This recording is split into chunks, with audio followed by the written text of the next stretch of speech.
တက်ဂရစ်2000ဝန်းကျင်လောက်ကဖြစ်သွားတဲ့ဖြစ်ရပ်တစ်ခုပေါ့ James Leininger ဆိုတဲ့လူတစ်ယောက်အကြောင်း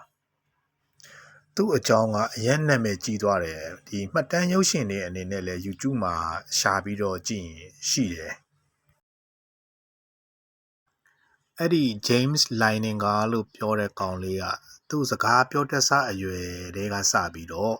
သူ့ရဲ့အတိတ်ဘဝဖြစ်ရဲ့အကြောင်းတွေကိုပြန်ပြီးတော့ပြောပြတတ်တယ်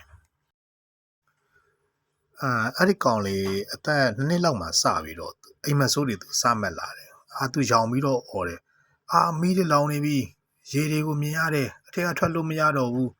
အဲ့လိုမျိုးတွေပေါ့နော်သူအိမ်မက်ဆိုးတွေကိုမှတ်လာတယ်ပြီးရင်ကစားတဲ့အချိန်မှာလဲလင်းရင်ကိုပြတ်ကျတဲ့ပုံစံမျိုးတွေလုပ်ပြီးတော့သူကစားတတ်တယ်ပေါ့နော်အစပိုင်းကတော့ဒါကလေးသဘာဝပဲဆိုပြီးခက်ပေါ့ပေါ့သဘောထားပေမဲ့တဖြည်းဖြည်းနဲ့သူကဒါကိုပဲထပ်တလဲလဲပြောလာတဲ့ဟစ်လာတဲ့အခါမှာကြတော့မိဘတွေကတဖြည်းဖြည်းနဲ့စိတ်ပူလာတယ်အရင်ဘဝကသူ့နာမည်က James ဖြစ်တယ်သူက Quasar ဆိုတဲ့လေယာဉ်အမျိုးအစားကိုမောင်းတယ်ပေါ့နော်သူတငယ်ချင်း Jack Larson နဲ့တူတူမောင်းခဲ့တယ်ဆိုပြီးတိတိကျကျကိုသူပြောလာတော့တယ်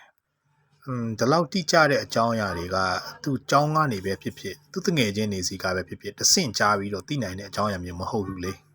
ဒုတိယကမ္ဘာစစ်ကြောင်းရေးထားတဲ့စာအုပ်ထဲက Oishima ဆိုတဲ့နေရာရဲ့ပုံကိုမြင်တဲ့အခါသူ့အဖေကိုဖေဒီရဲ့နေရာပေါ့တားလင်ပြစ်ချခံရတဲ့နေရာလို့ပြောလိုက်တဲ့အခါမှာသူ့အဖေကစပြီးတော့ဒီဟာကိုစိတ်ဝင်စားပြီးစူးစမ်းလေ့လာဖို့ဆုံးဖြတ်လိုက်တယ်။သမိုင်းကြောင်းတွေကိုပြန်ပြီးတော့လေ့လာတဲ့အခါမှာ1945ခုနှစ်မှာဒီ Orijima ဒေသမှာဂျပန်တွေနဲ့အမေရိကန်တွေအကြီးအကျယ်စစ်ပွဲဖြစ်ပွားခဲ့တယ်လို့သိရတယ်။ထူးထူးခြားခြားအဲ့ဒီတိုက်ပွဲမှာလင်းမှုတဦးတည်းပဲကြာဆုံးခဲ့ပြီးတော့အဲ့လင်းမှုရဲ့နာမည်က James M. Houston ပါတဲ့ထပ်ပြီးတော့စုံစမ်းတော့သူ့တငယ်ချင်း Jack Larson ဆိုတာကလည်းတကယ်ရှိခဲ့တယ်ဆိုတာသိရတယ်။ Larson ဟာအခုချိန်ထိအသက်ရှိထင်ရှားရှိနေတဲ့အတွက်နဲ့သူ့ကိုဆက်သွယ်ပြီးတော့စုံစမ်းကြည့်တဲ့အခါမှာဒီလေရင်မှုဟောင်းကြီးကအဲ့တုန်းကဖြစ်ပျက်တွေကိုပြန်ပြီးတော့ပြောပြပါတယ်။တိုက်ပွဲဖြစ်နေတဲ့အချိန်မှာ James ရဲ့လေရင်နဲ့သူ့လေရင်နဲ့ဟာဘေးချင်းရှင်ပြီးတော့ပြန်တန်းနေတာဖြစ်ပြီးတော့ James ရဲ့လေရင်ပြစ်ချခံရပြီးတော့ပြတ်ကျသွားတာကိုသူကိုယ်တိုင်မြင်တွေ့ခဲ့ရတာပါအခုကလေးပြောပြတဲ့အကြောင်းအရာတွေနဲ့လာဆင်မြင်တွေ့ခဲ့ရတဲ့မြင်ကွင်းတွေဟာအကုန်လုံးအံ့ဩစရာကောင်းလောင်းအောင်တစ်ထပ်သေးကိုတူညီနေတာပါဗျာဝါတန်တရားဖြစ်ရက်တွေကတကယ်ပဲထူးဆန်းအံ့ဩဖွယ်ရပါ